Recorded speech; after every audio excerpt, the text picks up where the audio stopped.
With the advice of his council and of some of the wisest among the ecclesiastics, he published the following laws in order to extinguish in the Moriscos the memory of their being descended of the Moors.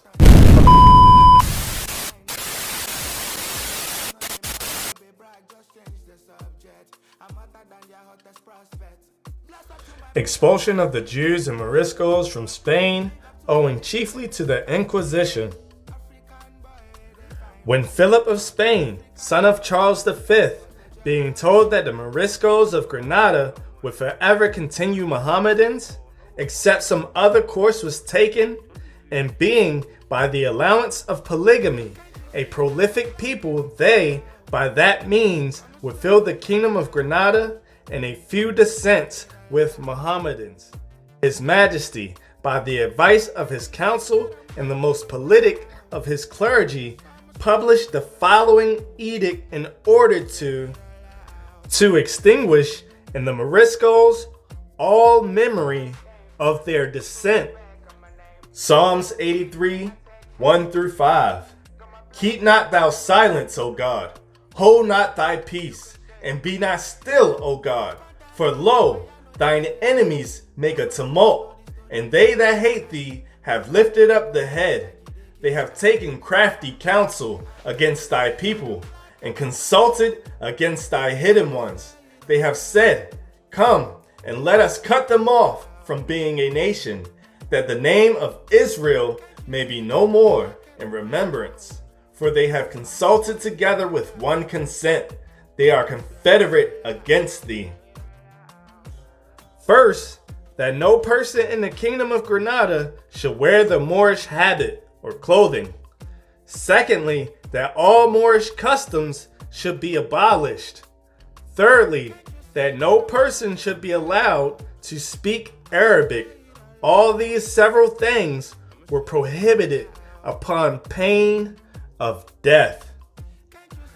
Jeremiah 17:4. And thou, even thyself, shalt discontinue from thine heritage that I gave thee, and I will cause thee to serve thine enemies. They, after very long consultation, at last agreed upon the following orders for the benefit of the Moriscos, as it was termed, that the court of the Inquisition should be moved from Jaén to the city of Granada, where the most considerable Moriscos lived, in order to be a standing terror to them.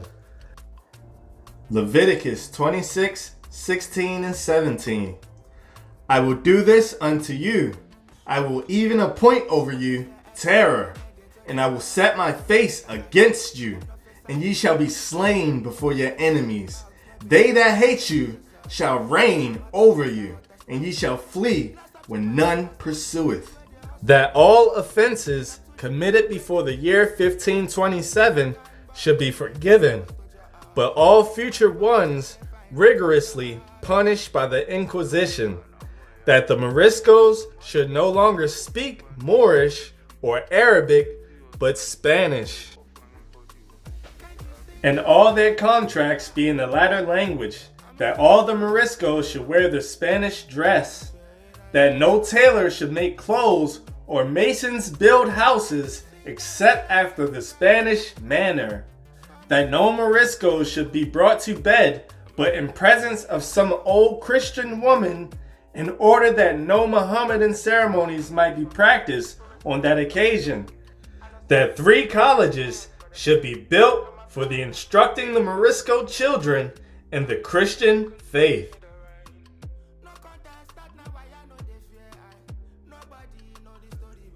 What course did the Spanish monarchs take?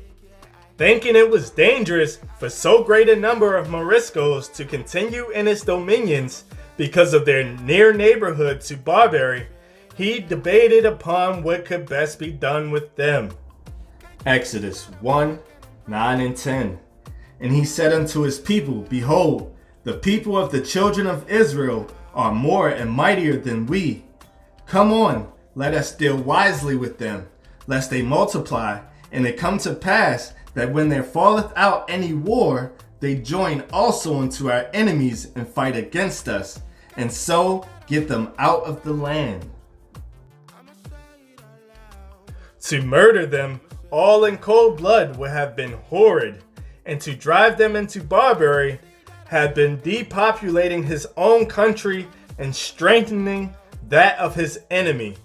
It was therefore thought most prudent to convert them to Christianity, and according to the clergy, were strongly exhorted to labor at that good work, as it was spaciously called. Matthew 24:24. For there shall arise false Christs and false prophets, and shall show great signs and wonders, and insomuch that if it were possible, they shall deceive the very elect. What did Ferdinand and Isabella afterwards? Returning in 1499 to visit their new conquest and finding that few Moriscos had been converted to Christianity, they sent to Granada for the famous Cardinal Ximenes, Archbishop of Toledo, and exhorted him to find out some method to convert their Morisco subjects. Ximenes, who was a man of great resolution, began this work by prevailing on some of the persons of the first quality, by rich presents to turn Christians, which example was followed by a considerable number of the inferior sort, many other Moriscos exhorting their kindred and not to quit their religion. 1 Maccabees 2:19 and 22. Then Mattathias answered and spake with a loud voice, though all the nations that are under the king's dominion obey him, and fall away every one from the religion of their fathers, and give consent to his commandments, we will not hearken to the king's words to go from our religion, either on the right hand or the left. Ximenes caused them to be apprehended. When having loaded them with irons, he ordered them to be thrown into dungeons, and there treated as the worst malefactors. Isaiah 42:22. But this is a people robbed and spoiled. They are all of them snared in holes, and they are hid in prison houses. They are for a prey, and none delivereth, for a spoil, and none saith restore.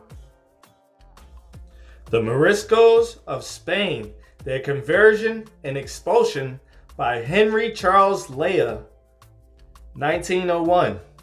May 25th, 1566, Deza reached Granada with the faithful edict and at once assembled the court and took possession of his office. He had the articles printed so that they might be distributed everywhere in readiness for publication on January 1st, 1567, the anniversary of the capture of the city by Ferdinand and Isabella. There was a belief held by some at the time that the objective in view was to drive the Moriscos to despair, so as to make an end of them, and the nature of the articles almost justifies such a theory, for there is nothing in them as to instruction and religion, while their whole tenure was a mere arbitrary and exasperating interference with ancestral habits. The Moriscos were ordered to learn Castilian within 3 years, after which no one was to speak, read, or write Arabic either publicly or privately, and all contracts in that tongue should be invalid. All books in Arabic were to be delivered to Deza within 30 days. The royal decree, Philip II, 1573, on slavery of Morisco men, women, and children, and its consequences. Department of Social Anthropology.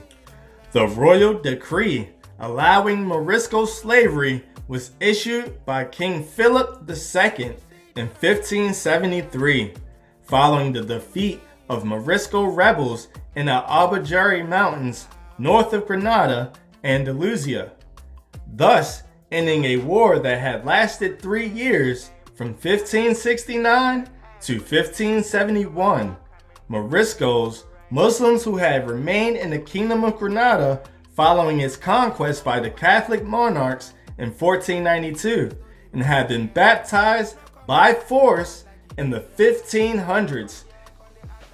The history of the expulsion of the Moriscos out of Spain. After this, the friars went on preaching and the inquisitors went on burning the Moriscos until the year 1568, at which time Philip II, being assured from all hands that unless some other course were taken to reconcile the Granada Moriscos to the Christian faith, they would continue Mahometans to the end of the world. And considering that they being a very fruitful people and under none of those restraints from marriage which great numbers of the old Christians were under, would in a few generations fill the kingdom of Granada with people of that sect. With the advice of his council and of some of the wisest among the ecclesiastics, he published the following laws in order to extinguish in the Moriscos the memory of their being descended of the Moors.